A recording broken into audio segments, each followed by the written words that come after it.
Okay. Hey everybody, Jennifer Schaus here, and we are coming to you live today from Washington, D.C. This event or this webinar is in conjunction with the Virginia PTAC, and I'm going to go ahead and advance our slide to our next one and let our friend from the PTAC explain a little bit about their services. Kelly and Elizabeth? Hope everybody can hear me. This is Kelly Peterson. I'm the Client Services Coordinator with Virginia PTAC. We offer counseling and training services for small businesses who are interested in doing business with local, state, or federal agencies. If you're interested in our services, you can register. You can see that on the screen there. And if you have any other questions, feel free to give us an email at ptac@gmu.edu or call us at 703-277-7750.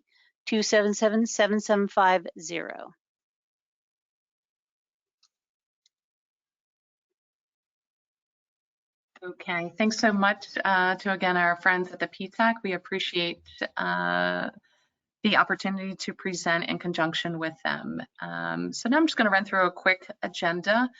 Again, this is marketing basics, and it'll be very basic for U.S. federal government contractors. Our agenda today, I'm going to run through a little bit about us, some marketing and messaging basics, some best practices and tools, conclusions, and then we'll take some Q&A. And we do have, I think, roughly 2 hours today.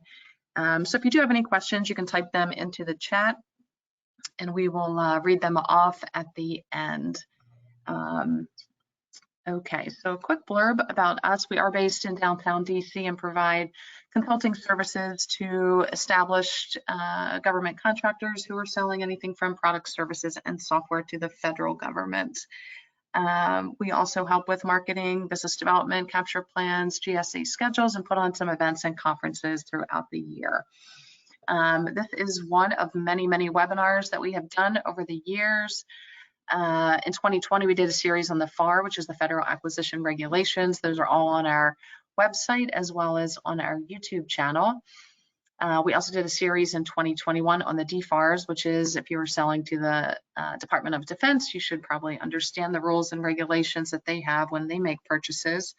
And this year we're going through the FAR supplements, which are the agency and procurement nuances for specific departments and agencies. And the PTAC has been a great friend to us in helping to co-promote and be an in-kind sponsor for these series. Again, those are all complimentary. The FAR supplements are on Wednesdays and go through the end of August. Because we are talking about marketing today, I thought it was important to point out FAR Part 10, which is market research, and that's basically how the government conduct searches for vendors. That link there will be sent to you guys in the slides, and we'll send those out at the conclusion of today's webinar. Again, that's a complimentary link to a webinar. If you are selling to the Department of Defense, you probably want to understand how DoD conducts their market research. So you want to look at DFARS Part 210.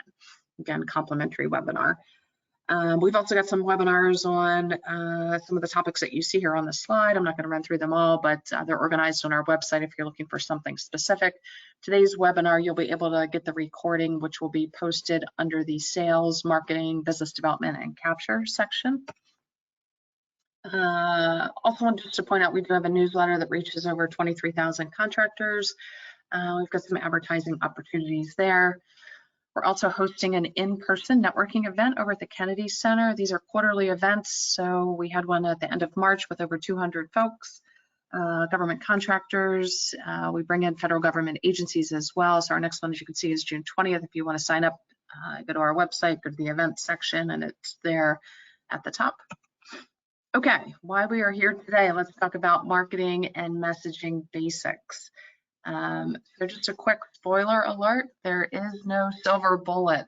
There's not just going to be one thing that you can do to win the contract, to market yourself better. There's going to be a series of small actions that you can take and activities that you can take to go through to make yourself more successful, to make yourself more attractive to the government. The government obviously is risk averse, so You want to give them confidence that you are a credible company, that they can trust you, and that you are someone that they want to build a long-term relationship with. And so how are you going to do that?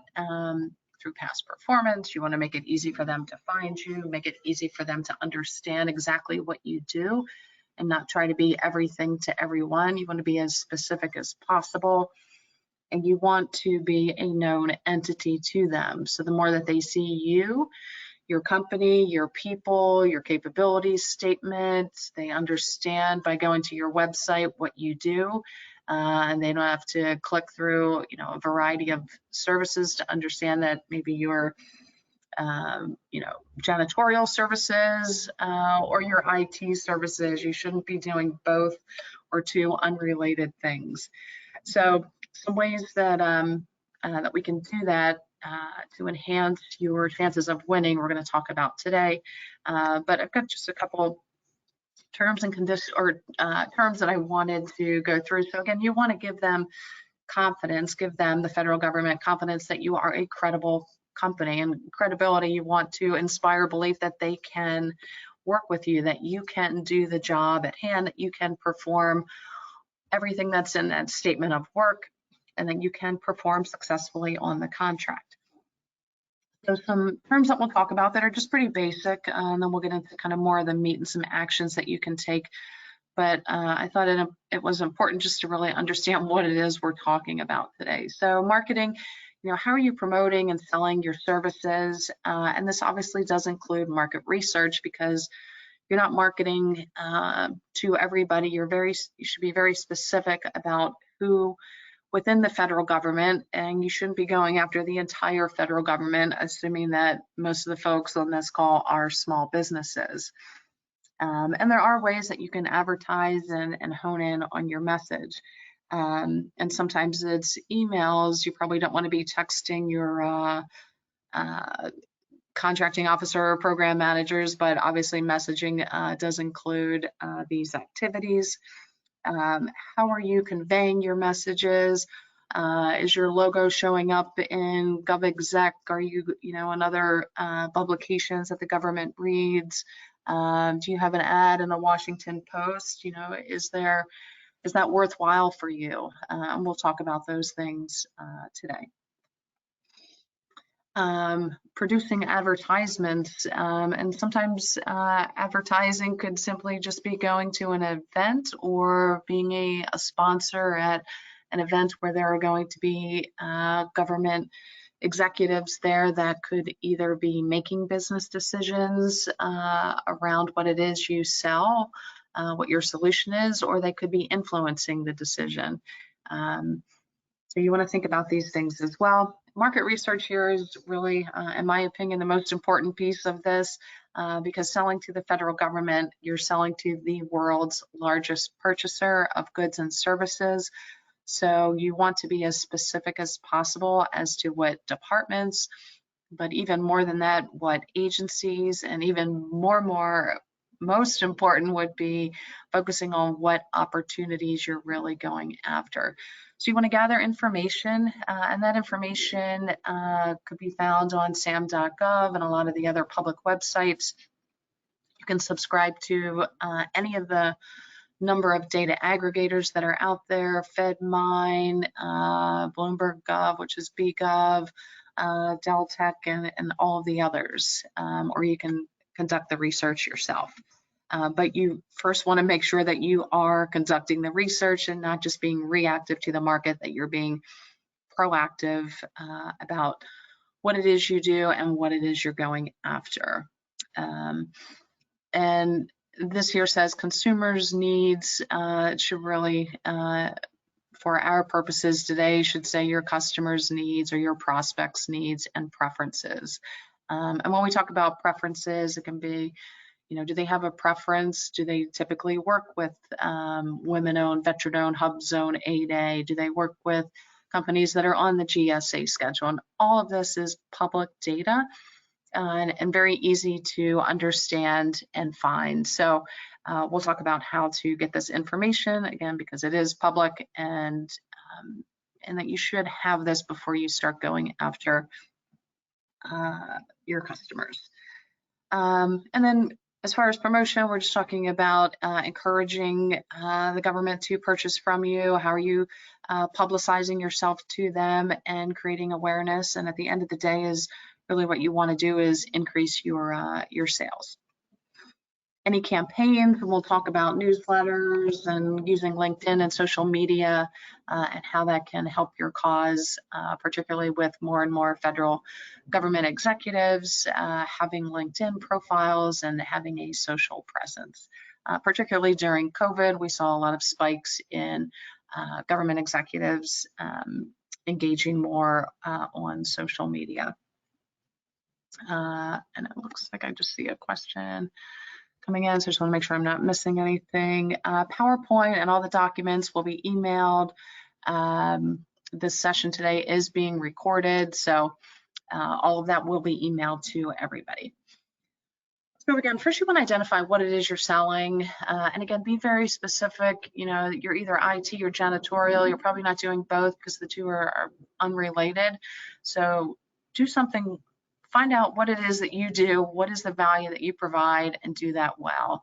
And then understand who it is you are targeting. And there are ways to reverse engineer, again, by using sam.gov and all of the other public websites to understand where the path of least resistance is, where you're going to get sales as quickly as possible and be as profitable as possible. And again, the whole focus of marketing yourself to the government is to tie it to revenues. So you want to make sure that if you are purchasing an ad, or if you are going to an event, or if you are going to be a sponsor at an association event or at a conference, that dollar amount then ties back to either specific sales that you can draw your attention to, or that number that you're investing, whatever you're investing, that does correlate to a specific opportunity. So if there's an RFI at, let's say, CMS within HHS, and there's a conference that CMS is hosting, and there's an opportunity for you to sponsor and speak, that might be a good idea, particularly if the key players are going to be there. So again, just be specific and use all of these data tools to reverse engineer. Okay, so again, as I mentioned, the federal government is the world's largest purchaser. So you're not targeting the federal government. Again, you want to be very, very specific. And I'd like to pull up this chart, which I use in most of my presentations, because yes, the government is huge, but you also really want to understand how your prospect, how your customer prefers to purchase. You know, everything that's listed here on the left-hand side will say ways that you can enter the market or the marketplace. And these are rough averages. So if you're selling IT services, these percentages are going to be different versus if you're selling janitorial services. And you want to know that if you decide to, let's say, get onto the GSA schedule, which is simply a marketing tool, it's not required at all to do business with the government, that you want to know how big is the market for your specific product or services through the schedule. What does the competition look like? Does your particular customer, let's say you're selling to Department of Interior and a specific bureau or agency within Interior, do they use the GSA schedule to buy your services or your product? And if so, how much? And then you make that decision on whether or not to pull the trigger on the schedule, or let's say one of the set-asides, should you get the 8A certification, is there a return on your investment? And again, everybody that's on this call, anybody with an internet connection can create this pie chart for their specific services by going to sam.gov, USA spending, the old FPDS, all of that data has been migrated over to sam.gov. So keep that in mind. Yeah, and here are the sites that I just mentioned. You also want to use the SBA Score Card, which is an annual scorecard that SBA puts out on the departments and agencies, giving them a grade on how well they did or not with awarding contracts to small, women-owned, veteran-owned, hub zone, 8A, and all the other checkboxes. So before, again, you decide to pursue the 8A certification or something else, you want to make sure that it is going to give you some return.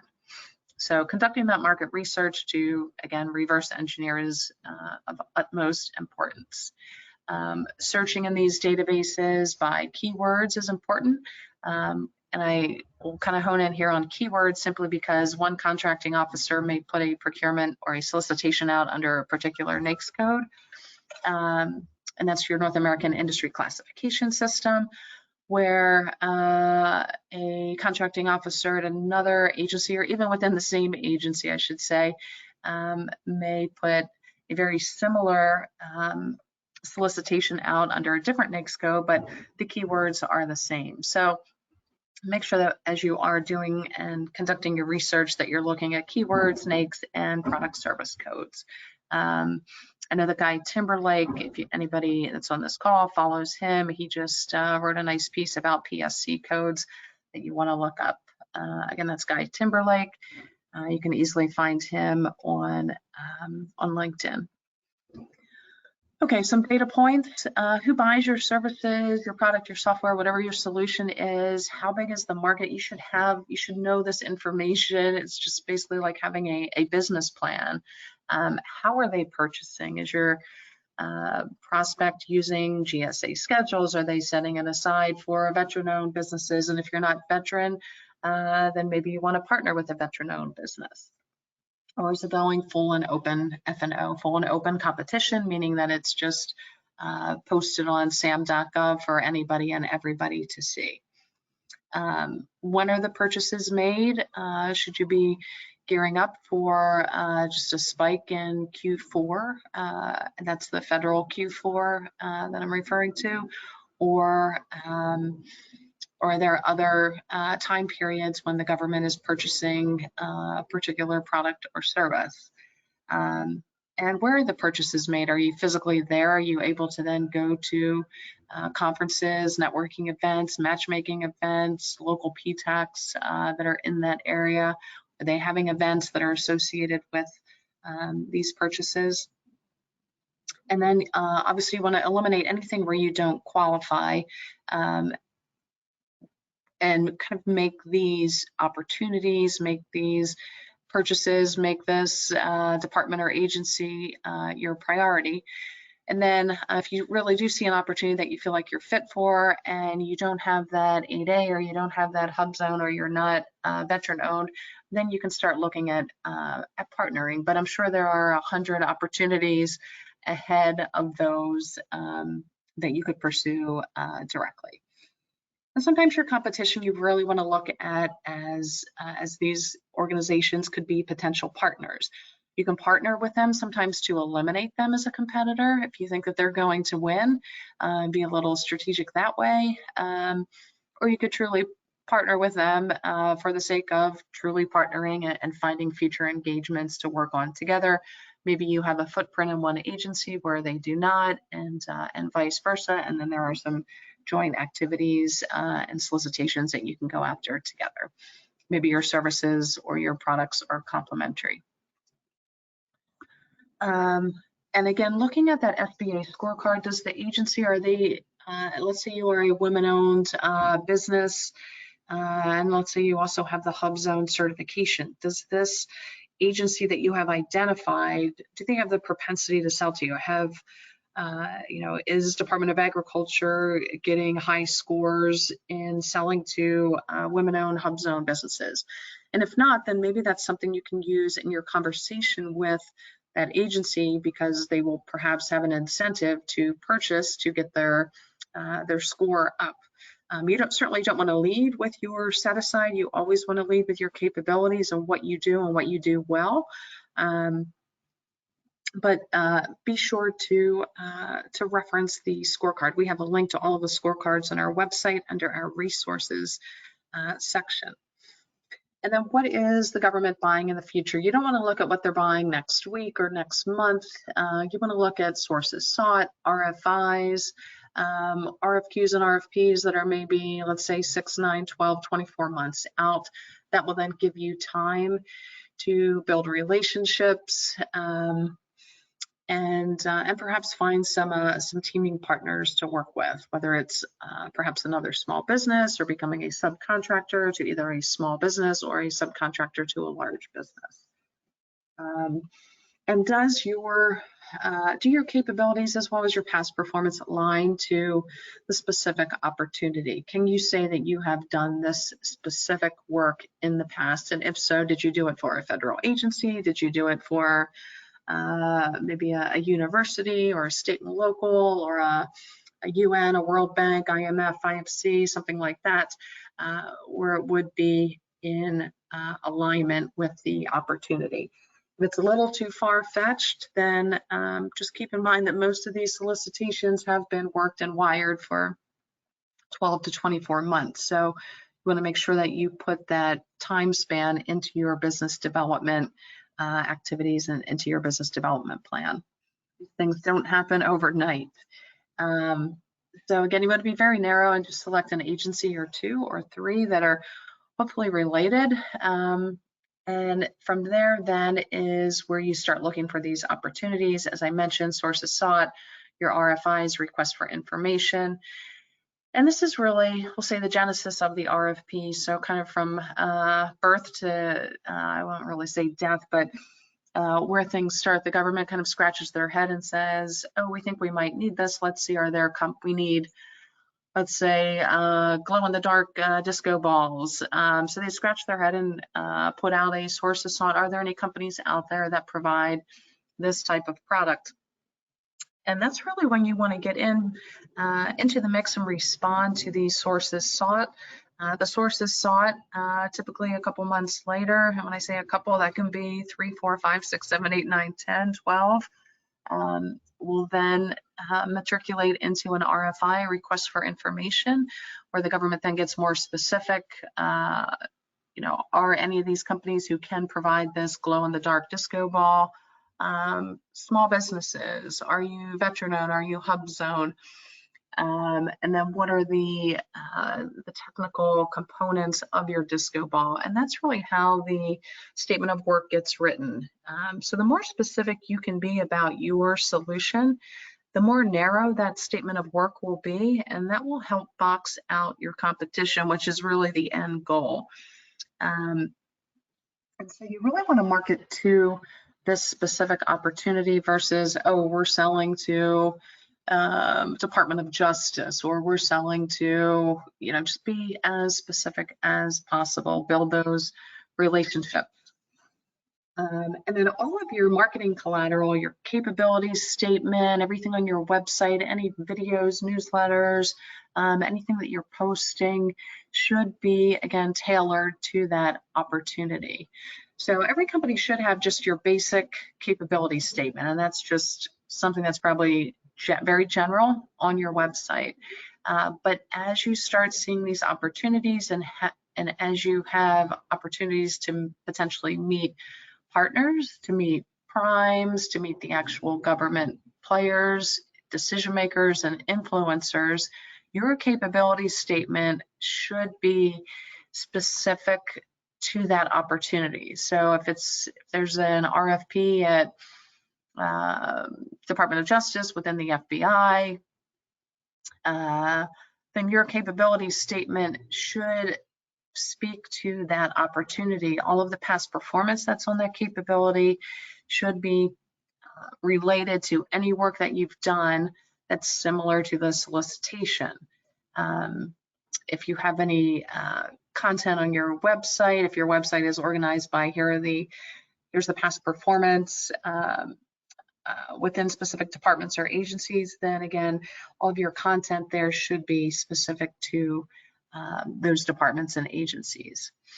And again, same thing with the designations. And as I mentioned multiple times here, partnering can certainly be helpful, either to eliminate competition or just to enhance the value that you are bringing to the government, and enhancing the value hopefully then is enhancing and increasing your chances of winning. Now that we are kind of all back to in-person events and conferences, joining associations. If you're selling to DoD, you probably want to join FCA, NDIA, and a host of other associations that are related to defense. And within these associations, there are opportunities to get involved, whether it's membership committee, event committee. Find ways to build relationships with other members, other businesses, work together with other organizations that, again, can enhance your value. And that's just all part of marketing yourself. So some of what I'm going to go through now are the marketing tools. And these may seem very simple, but I can't tell you how many emails that we get on a regular, we'll say daily basis, that some of these basics are really just missed. First and foremost, the email address. Sometimes we get just, Joe Smith at Gmail or yahoo.com, and hey, I've got a business. And if it's just that, then I don't really, that's not a priority for me to respond to, because if he or she is at a Yahoo or a Gmail, then I'm thinking they don't take themselves seriously. They probably haven't even registered their business. They're probably just kind of scratching their head thinking that they should start a business. They're probably not even registered in SAM. They don't know how to conduct market research or really understand the market. So they're a little perhaps too green for us. And then if they're, let's say in box number 1, where it's, John's Construction at Gmail, then okay, maybe we'll give them a little bit of credibility. And so you have to put yourself in the seat of the government. If they are getting an email from an at Gmail, they're probably thinking the same thing. Box number 2, where we've got John at abccompany.com, to me that says, it just screams small business. It means that there's probably less than, he may be the only employee, or there's less than 10 and there's no other Johns that work for the company. What you want to do is give the government confidence to purchase from you.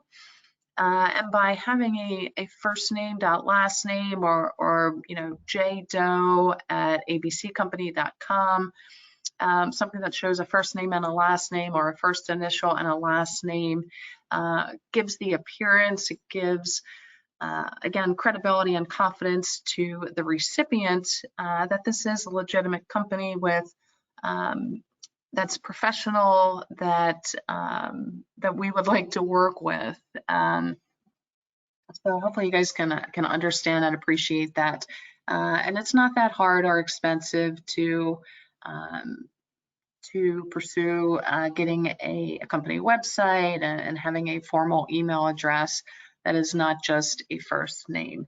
So taking these little steps, just by having a first name dot last name is not going to win you a contract, but it is going to, again, add to your professionalism, to your credibility, and again, giving the buyer, the government, or the prime contractor, or a large business or another small business confidence that you've got your stuff together. Your auto signature. How many times have we gotten emails? I'm going to go left to right here across the screen. An email from John Smith, and then in the his auto signature has his email address. Well, I already know your email address because you just sent me an email. How do I get to your website? You don't make it easy. There's no phone number there if I want to call you. The second one, a little bit better, but still, if I want to go to his company website, then I'm going to have to, you're not making it easy for me here. Yes, I could possibly call you. I can see what your company is, but then I'm going to have to open up a browser and say, okay, it's abccompany.com, and type that in. The third one over, we're getting a little bit better here. We've got John Smith, and I can quickly now click on this link and get to his website. I can call him if I need to. It's pretty easy to figure out what his company name is as well. And then the fourth box over here is, John Smith.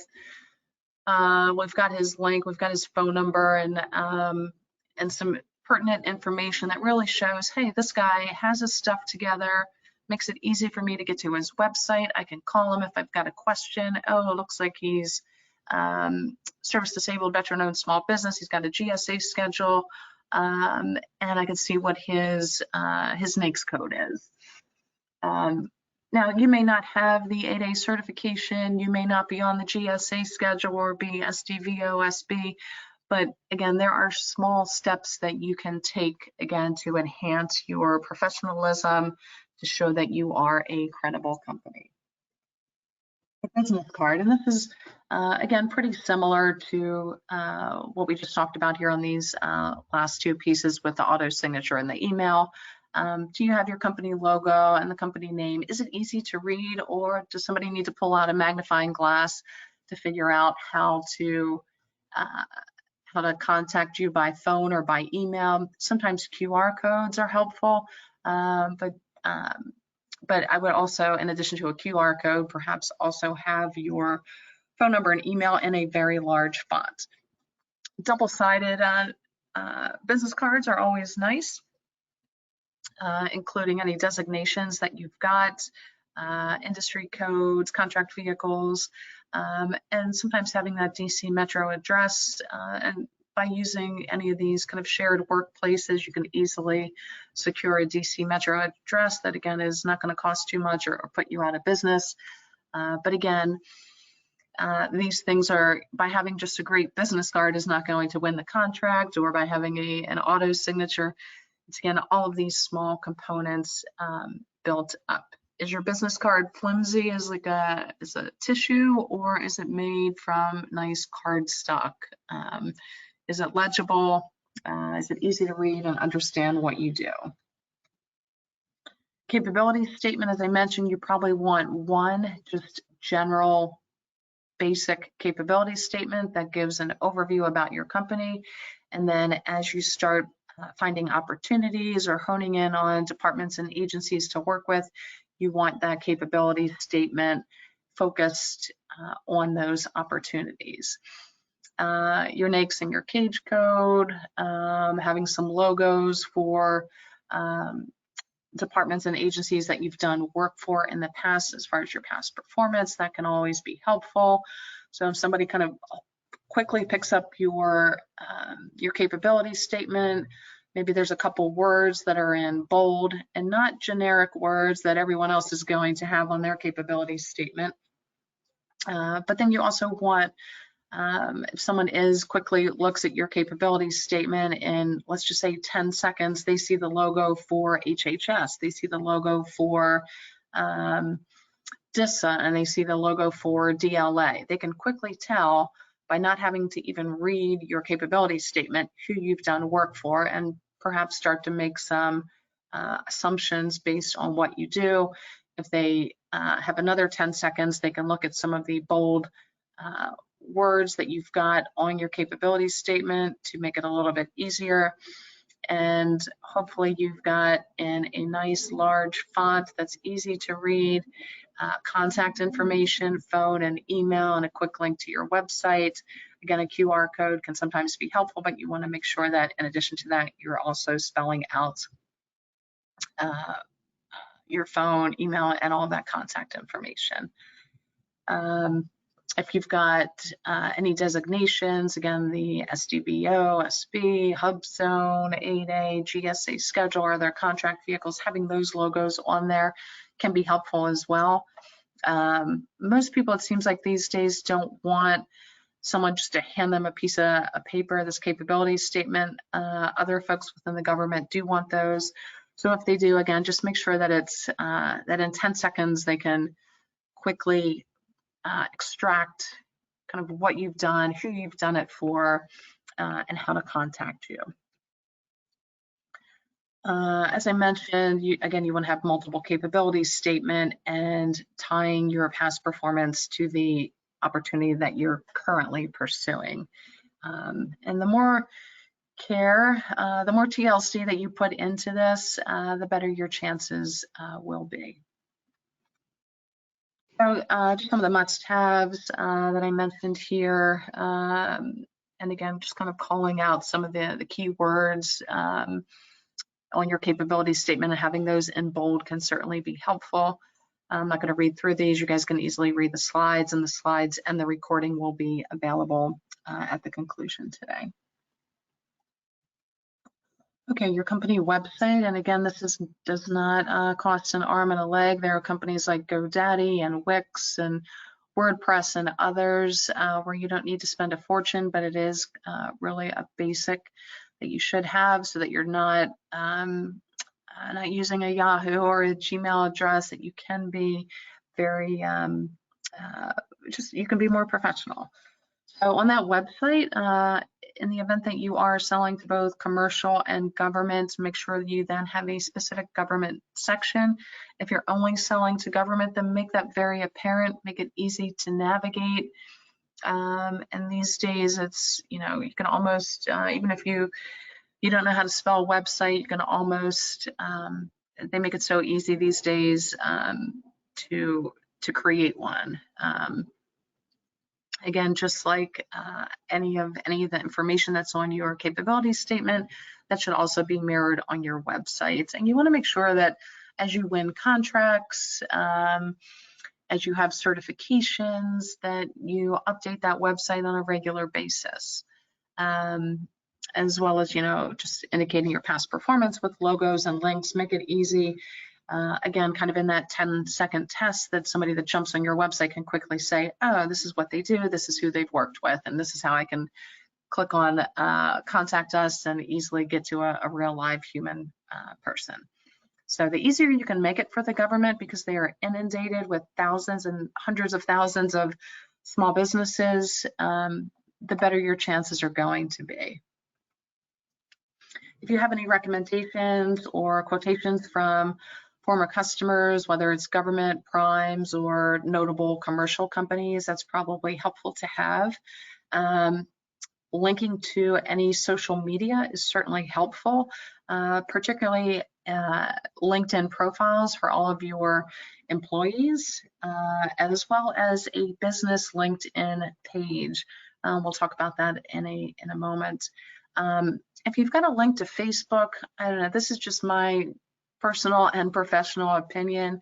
Unless you're selling a product that can be used by consumers, if you're kind of a B2C company, let's say you're selling face mask for COVID that the general population can use, and then you also sell to businesses, okay, then Facebook is ideal. But if you're in, I don't know, IT services, management consulting, Facebook, to me, just kind of knocks you down a couple steps. It takes the professionality away from your business image. If you're a member of any associations, and I mentioned a few already, having their logo and noting those on your website can be helpful. Any certifications, and by certifications here, I certainly do mean, if you 8A, HubZone, women-owned, veteran-owned, any of those, certainly you do want to list. But any business certifications, if your company is ISO certified, or if there are specific certifications within your industry, and some industries have various certifications, if all of your employees are certified project managers or contract managers, you certainly want to list that. Excuse me. Any webinars that explain your services, video is on the rise, and I don't have an exact number, but more and more videos and webinars are being used and watched by the federal government. So if you've got a 2-minute clip that coincides with your capabilities statement, hey, why not include that? Any white papers, any sort of articles that you've written about your business, or where your company has been quoted or featured in an article, any news publications, you absolutely want to include those.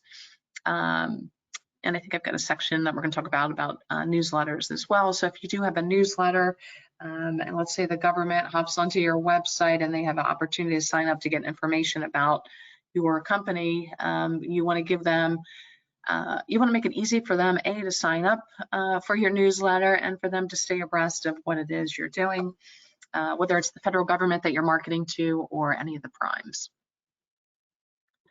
Okay, your social presence. LinkedIn, as I mentioned, is on the rise for government executives and their presence there. So you want to make sure that you've got a corporate page that has your logo, that you've got a short description of what you do, an active link to your website. So make sure if your website has changed from a .com to a .us, or something changed with your company name and then the website changed, make sure that this LinkedIn corporate page also captured that update. You also, any sort of press releases that you push out, company news, let's say you're speaking at a conference where you're sponsoring, you probably want to push that out to your network there. Any presentations that you put together, any webinars, PowerPoints, even if you're just putting a PowerPoint together just about your capabilities and a related video, why not put it there as well? The more that you have, the more social media presence you have, the better. So the higher you're going to show up in Google searches, and the government does conduct online searches to find companies. Same thing there with white papers. And for anyone that's familiar with the company and the website govevents.com, they also have a sister website called govwhitepapers.com, where you can upload your content there. That's used by both government and industry. So having this content out there in a shareable marketplace is certainly helpful. And then as you start getting followers on your LinkedIn business page, you want to contact them. You know, are they government? Are they primes? Are they other small businesses that are potential partners? Are they competitors? Who are they? Know who's active in your network. If you're a company that has a few employees, make sure that they have the logo on, you know, when they list your company as their employer, make sure that they have your company logo and a link to the corporate page on their profile. Also, reposting content from your industry is helpful, and all it sometimes takes is just a quick like and share, and then people will start to view you as a source for good, credible information, which again increases your value, increases the way that your prospects are looking at you, your potential customers, your potential partners, your colleagues, and elevates you in the marketplace. If you've got colleagues in your industry that are posting content, sometimes it also is helpful to make comments on their posts. And again, I'm specifically talking about LinkedIn here. And then just, you know, using that to increase your value. And yes, this does take time, but sometimes a simple like and share does not take that much time. If you do it maybe during lunch, and then at the end of the day or in the evening as you're checking email before you call it an evening before going to bed.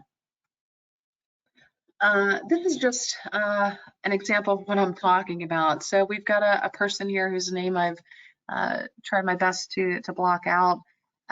He's the president of a company, been there for 6 years and 11 months. And as you can see next to his or her name here, under experience, where his title says president, there is no logo. So this is what I'm talking about. If I see a profile like this, then I feel like it's incomplete, or he or she is not that serious, not that credible. So I'd have more confidence in a person that has a professional picture, not a picture of them on their honeymoon or golfing or on their last vacation or with their significant other or with their children, but a professional headshot again, and then having a logo next to their company name. So this means that this person does not have the logo next to their job title, and therefore they also do not have the LinkedIn company page. So yeah, it kind of tells you what they do. They offer one-stop shopping, blah, blah, blah, but it would give me more confidence by being able to click on that logo and then go over to a company page. So again, this is not going to win you a contract, but this, along with everything else, will again give potential partners, prospects, other colleagues more confidence that you are serious, you're credible, you're professional, you know what you're doing. And here's just a number for you, the number 2 million federal government employees on LinkedIn, again, marketing to that opportunity. And connecting with people on LinkedIn is very important, particularly your government folks. You just don't want to click on the button that says, yes, let's connect with them and just go through a bunch of clicks every day or once a week or whatever your cadence is for looking at social media. But you want to take the opportunity then, if you're connecting with them for the first time, to select send a message as well. And it could be, dear Susie, I see that you're the small business liaison officer for Lockheed Martin, and I noticed that you guys, obviously you've got a character limit, but you want to be very specific and send a message if it's the first time connecting. Okay, so if you're looking for folks within the government, and so you're going direct, you want to know who is who. Is somebody more of an influencer? Are they actually buying? Are they more on the administrative and procurement side? And so the program managers are usually the ones that are kind of calling the shots, and they're scratching their head, hey, we potentially might need this particular product or service. Your contracting officers are really dealing more with paperwork. So do you want to contact them? Yeah, they can be helpful, but they're not going to be as helpful or as influential as, say, your program managers. The OSDBU and OSBP, it's important that you know who these organizations are, and there's one within every department. The OSDBU, the Office of Small and Disadvantaged Business Utilization, are your small business advocates within the civilian agencies. And then the OSBPs, Office of Small Business Programs, are within all of the defense departments. So Army, Navy, Air Force, Marines. And our next slide, if you're kind of going the path of you want to work with primes, and primes can be small businesses, they can be large businesses, but if you're looking at large businesses, again, they're going to have program managers as well as SBLOs. Your small business liaison officer is kind of your small business, is the equivalent of the OSDBU and OSBP within government.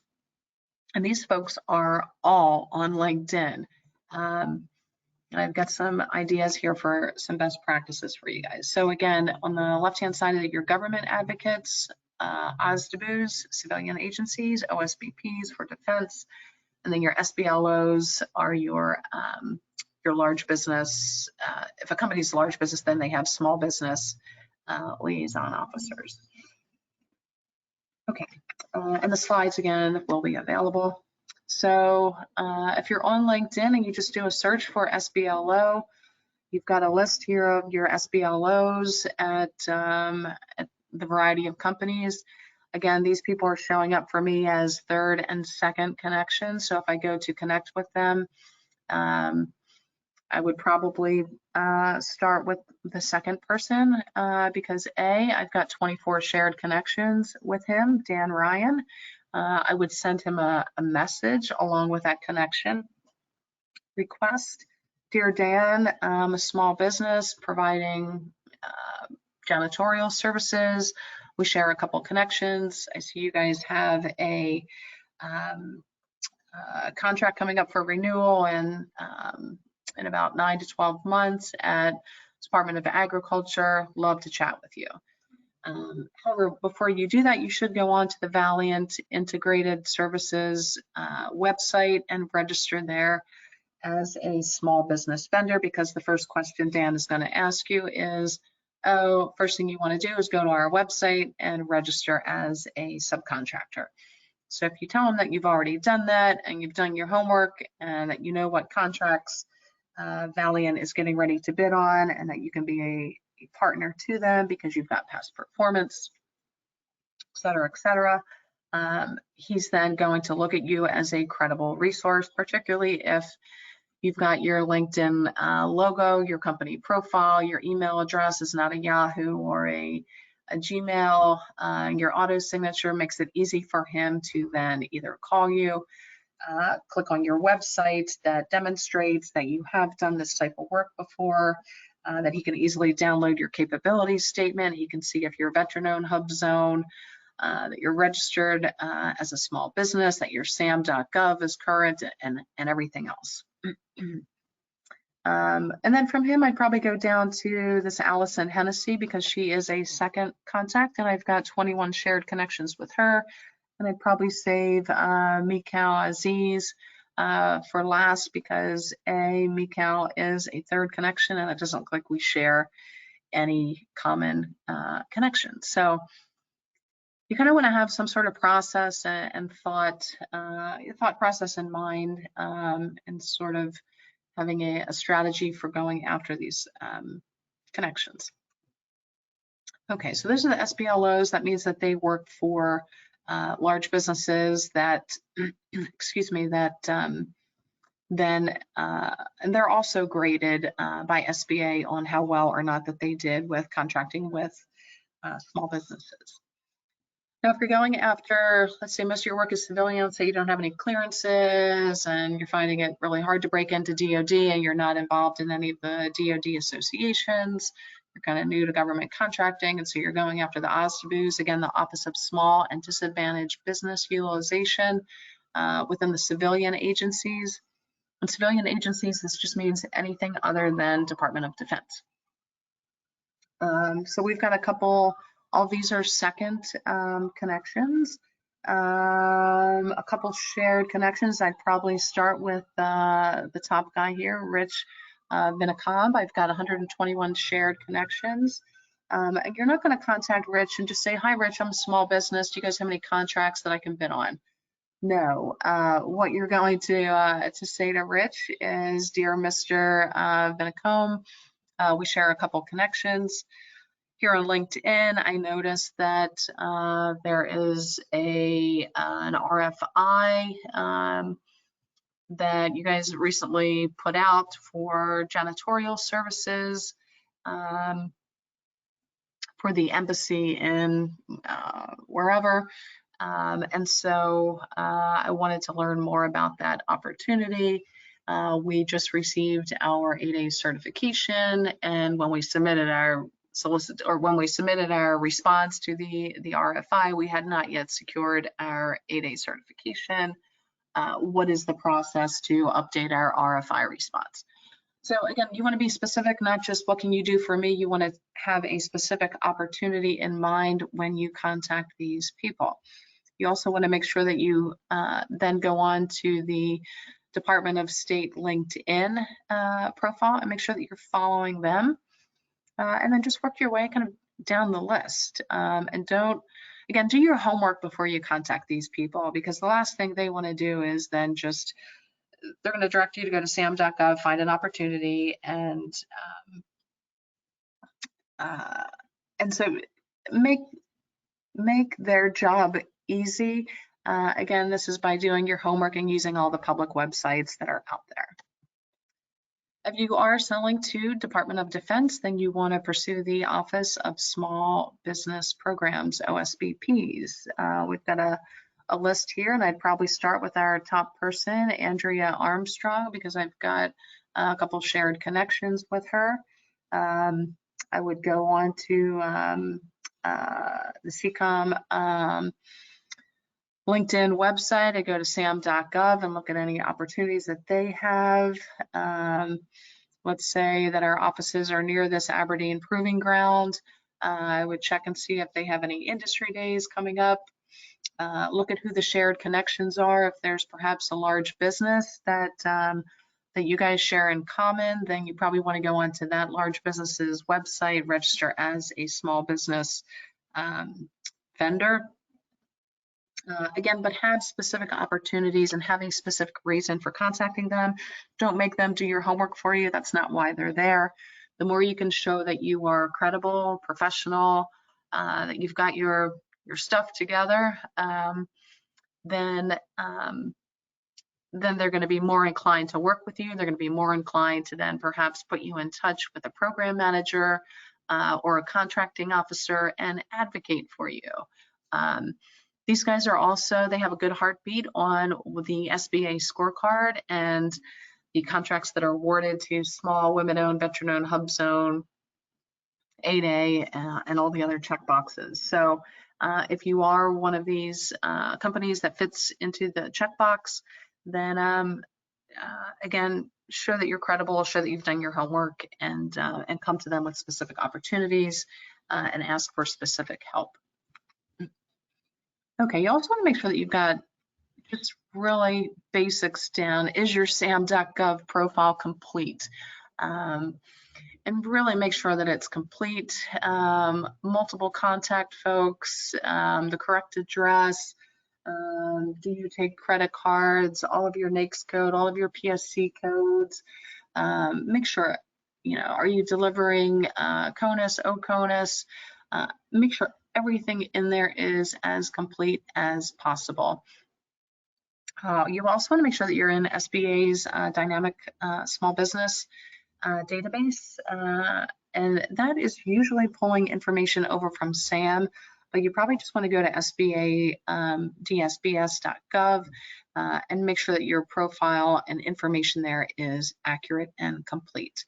The government will use these. They're not going to look on SAM and call you for a contract, or look on DSBS and say, oh, look at this company, they're the only one that provides cybersecurity services or IT professional services.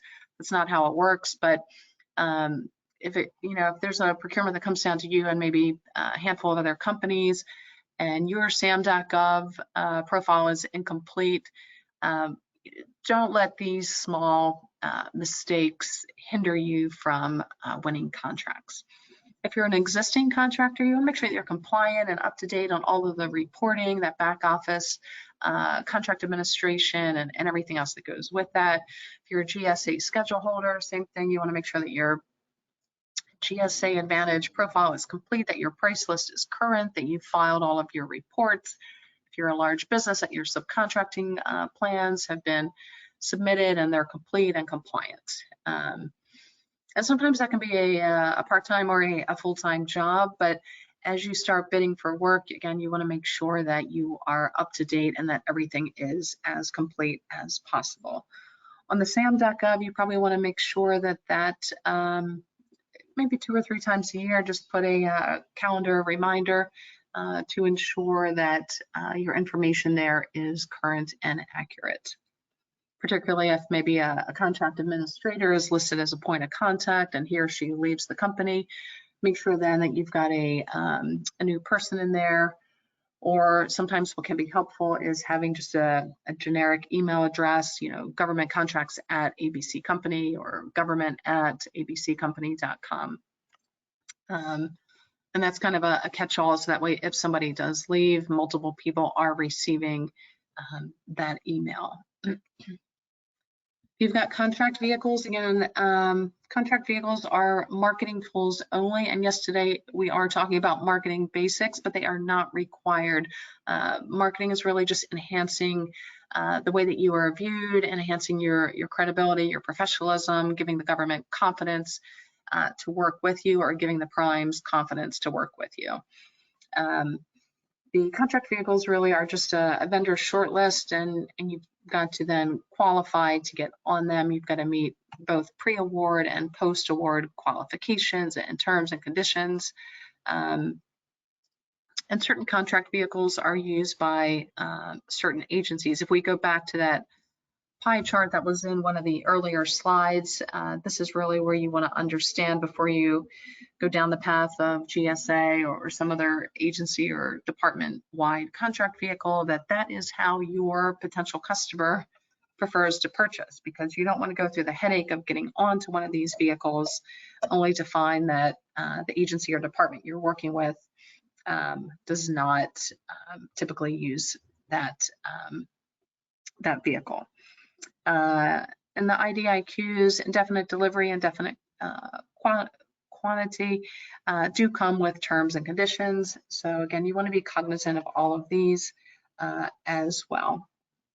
And if you do have any of these contract vehicles, then you certainly want them on your website and your auto signature on your capabilities statement, back of your business card, all of those things. So just keep those things in mind. Again, they're not required, so don't let somebody tell you that you need it or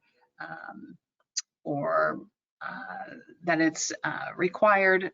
GSA and some of the others do a great job of marketing themselves, but just make sure that it is the right path for your specific company. So yeah, and by making sure that it is the right path for you to go down, again, as we're marketing, you want to be proactive. You want to be on offense, not on defense. You want to know by conducting conducting the market research and reverse engineering to understand that this contract vehicle is going to provide value, that there is return on your investment. A lot of companies will get just for example, a GSA schedule, and they are kind of waiting. So they have this build it and they will come strategy, which really isn't a strategy. It's you're just kind of throwing something up against the wall, crossing your fingers. You want to make decisions based on data and intelligence, which this is why this federal government market is so unique and so interesting, because all of that data is available. If you were selling to hospitals or some other industry, you're not going to have websites that's going to show you what that department or that industry purchased from in the past, or who the competitors were, what some of their prices are. So use the data that's out there. You can be very, very specific and really chart a course. And can you steer your prospects, if you do decide to get onto a contract vehicle, can you steer your prospects there? Do you have a strong enough relationship? Are you is the relationship strong enough that you can be written into that statement of work? And will that statement of work then say that the vendor must, this is going to be a GSA schedule purchase, or this is going to be Seaport E or NASA SOUP or one of the other contract vehicles, or it's going to be set aside for 8A if in fact you are 8A. That's what you want to do. The whole goal here is to limit your competition and market yourself and showcase your company in the best possible light. So again, just a couple examples of contract vehicles. You've got the GSA schedule. They do a great job of marketing themselves. Again, absolutely not required, simply a marketing tool. GSA is, MAS stands for multiple award schedule, meaning that there are multiple awards, meaning there are about 20,000 companies that have been awarded the schedule. About more than half of them, 60%, 60, have zero sales through their schedule. So what does that tell you? A, either somebody sold them something that they don't need, or they had the build it and they will come mentality and nobody has yet come. FSS stands for Federal Supply Schedule, just another term that's used interchangeably with the schedules. They are based on your lowest prices, and they can be used across all of the US government. And it's, we'll say a vendor shortlist, but a Amazon type marketplace. So GSAadvantage.gov would be where you can go. It's a public website, or the government can go to look for bulletproof vest or cybersecurity services or janitorial services. Again, not required. It's really just a vendor shortlist. The Navy has contract vehicle called Seaport E. NASA has something called SOUP. And again, most departments have their own contract vehicles. So really understand where you want to pull the trigger. If it's worthwhile to pull the trigger, does it make sense for your company to take the time, effort, and the money involved? with that. And when I say money involved, time is money. So there is obviously effort involved, whether you're hiring a consultant or doing it yourself.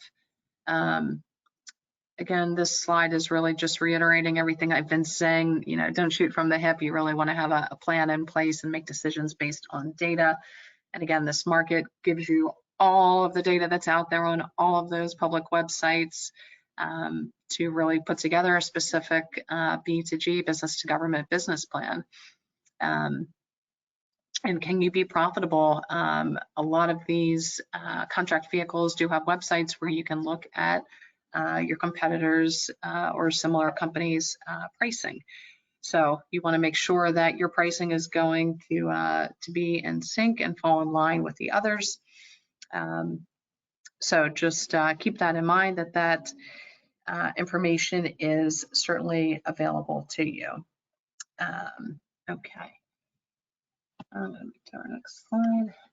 Okay, we're talking about newsletters, and sometimes this can be helpful. This may not be for everybody. It may be for companies that are a little bit that have graduated a little, but even if you are a new company, it could be a way to just start capturing folks that are landing on your website. They could be competitors, it could be the government, it could be a prime contractor. So again, just keep this in mind. So if you do have a newsletter and having some sort of regular cadence and format to it, and it could be just a monthly thing that you send out about your capabilities or your contract vehicles or any contracts that you've won or something along those lines. It can be a video of your capabilities that's just kind of short and sweet. But again, over the years, you may, maybe you're 10 years into your business and you've never had a website. Well, if you had started that 10 years ago, you may have somewhat of a list there and some followers, whether they are potential partners, potential customers, somebody from the government that had signed up when they were a program manager and now they're retired and they're looking for a job. So there's all sorts of opportunities within your newsletter list. And again, by having that, it also, when you think of large successful businesses, most of them will have a newsletter. So again, it enhances your credibility, your professionalism, the professional image that you're portraying to potential customers. Digital marketing. Again, we talked about LinkedIn and really just having that profile, your business profile, your professional headshot. These sort of things can be helpful. The only thing we didn't talk about too much here is this last piece is television, and you've got some of these Sunday shows that if you're in the DC metro area and on this webinar today, you've got Government Matters and a couple other local news channels that do some government programs on the weekends. If you're a small business, it may not be, the pricing there may not be small business friendly, but you may get to a point where it is. If it's not, we'll say within your budget, then you probably want to pay attention to who are the companies that are on these shows, and perhaps they are folks that you can partner with. Again, just keep these things in mind. There's all sorts of information out there. And now let's talk about some in-person events and meetings. And this should take us up to about 2 o'clock. Then I'm happy to, I haven't looked over at the questions yet, but I will in a moment. And I'll go through those in the order that they came in, and we'll keep those all anonymous. Okay. So now that we are back to in-person events and meetings, you want to make sure that you've got a professional appearance. So in this day and age where most people are very business casual or business casual, if you're the guy in the room wearing a suit and tie, you're going to stand out, and people are probably going to think you're very successful. And maybe it's just you and your wife that have the business, and that's fine. All the more reason then to wear the suit. People will remember you. They'll know that you're professional. Or you're the gal wearing a a suit and not showing up in something, you know, just casual that you would wear, you know, on a casual afternoon. So yeah, it comes down to your clothes, your shoes, even having a nice pen can be helpful. And I'm not saying that you need to spend $1 million here, but having just a professional appearance, and being consistent with that, always being the one that shows up dressed professionally certainly helps. It helps your reputation, it helps your credibility. Your hair, your nails, having a solid handshake, making eye contact, and having a clear, quick elevator pitch. You know, what do you do? And just being able to rattle that off in a very short sentence that is easily repeatable, so that the next day or the next month or the next week when you meet somebody, it's still that same exact, here's what we do. And that it's clear and concise. Your business cards should be, again, not flimsy, made of tissue paper, but something that's maybe a little bit more cardstock. Your capability statement, same thing, not the flimsy paper that you printed 200 copies of and you're just gonna, you know, wave in front of somebody's face and hand it to them, because all they're gonna do is toss it out. Cardstock paper, easy to read, logos of government departments and agencies that you've worked with, bold font on keywords that that enhance and showcase what it is your company does. All of these things, again, just go to marketing yourself as a trusted resource, as somebody that the government or that a prime contractor would want to do business with.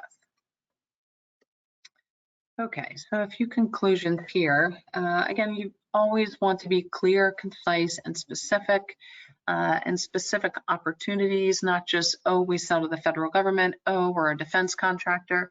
No, we sell to the Air Force, special operations on, you know, whatever it is.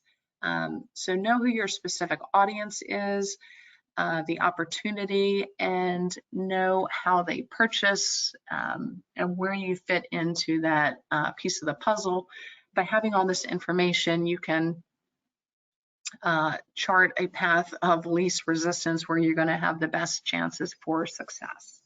And a lot of this then just comes down to repeating and refining your message, getting out there, working hard, and just doing it over and over and over again, shaking as many hands as possible. But sometimes it's also about quality, not quantity. So while I say shaking as many hands as possible, you want to be strategic and targeted with who you are working with.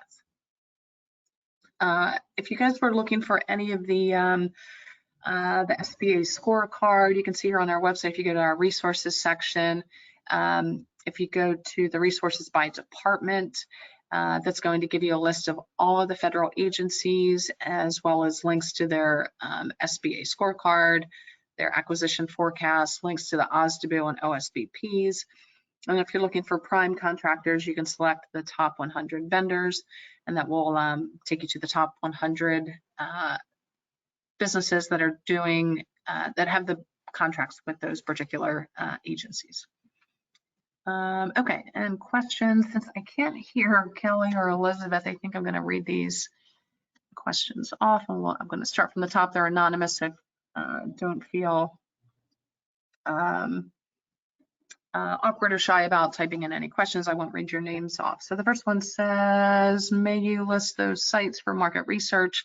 The sites for market research, again, were on one of those earlier slides. Most important is the sam.gov.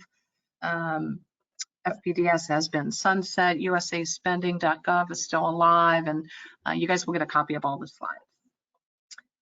The next question is, will the PowerPoint and supporting documents be emailed? Yes. I have sent the PowerPoint over to the Virginia PTAC. They will email that out.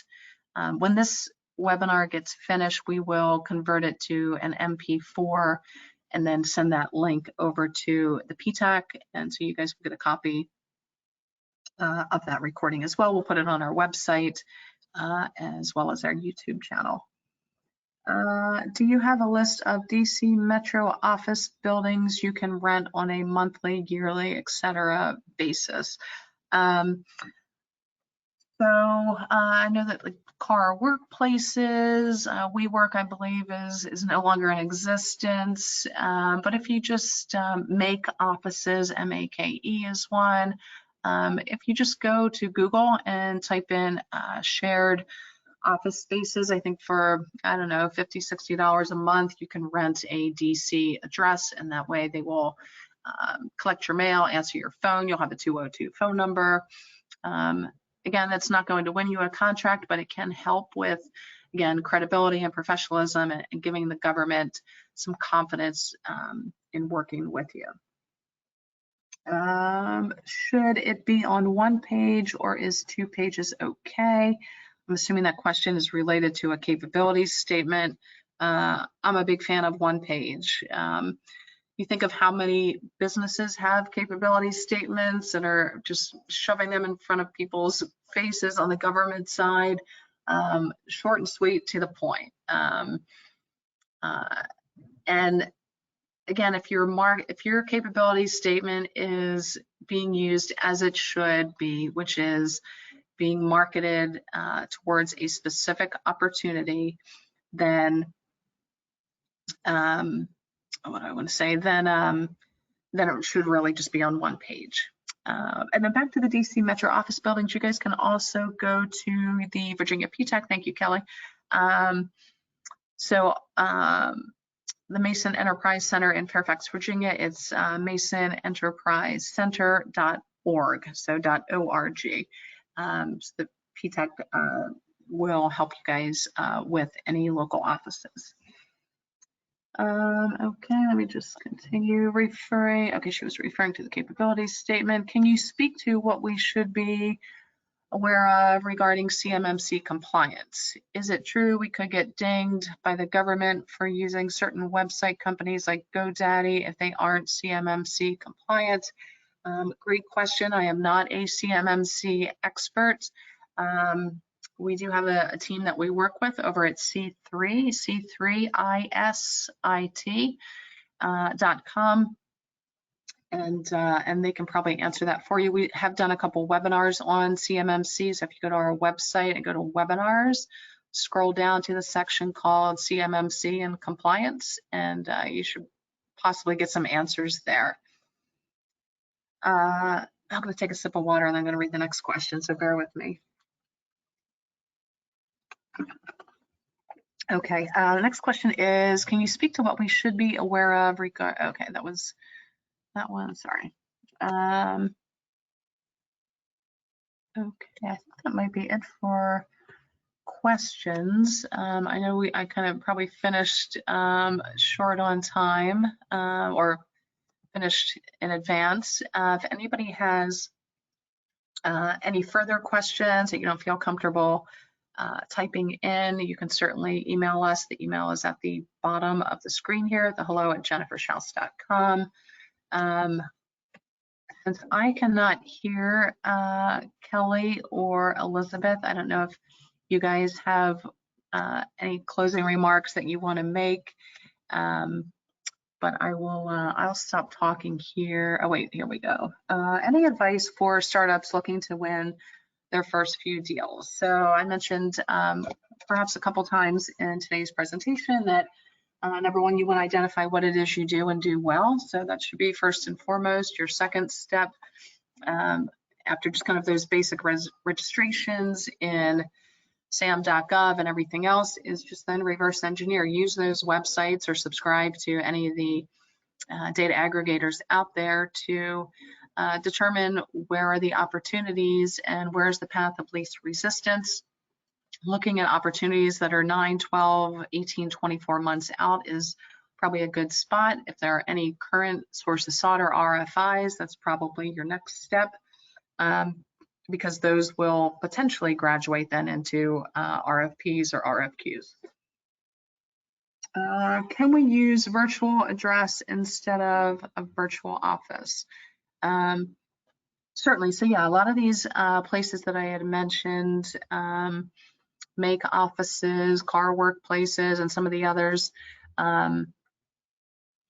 will again allow you to rent their address. So if you have any, most people usually aren't sending any physical mail these days, but you can, like I said, rent their physical address, which would be maybe a DC location for a couple dollars, not a couple dollars, like I said, about 50, 60, whatever dollars each month. Or you can use the site that I think Kelly mentioned, which is this masonenterprisecenter.org. So keep all of those resources in mind. And there's more questions coming in. Okay, and do I work for the Virginia PTAC? I typically am teaching classes like this. I think we've got another class coming up on GSA schedules, and then a repeat of this class later in the year. Can I work with Virginia PTAC if I get a virtual DC office? I believe the Virginia PTAC works with anybody regardless of where your business is located. So yes, please reach out to our friends at the Virginia PTAC. They are a great organization and can provide a lot of guidance to you. Okay, I think that's all that I have. So we will go ahead and wrap up this webinar. I'll get the recording converted into an MP4. I'm going to email it over to Kelly and Elizabeth, and we will get this emailed out to everybody. It has all the links, and if anybody has questions, you can either contact the PTAC. And again, thanks to Kelly, Elizabeth, and everyone over at the Virginia PTAC for allowing me to present, and we'll get the slides to everybody as well. So thanks everyone for your time. Enjoy the rest of your Tuesday, and hope to see you next time.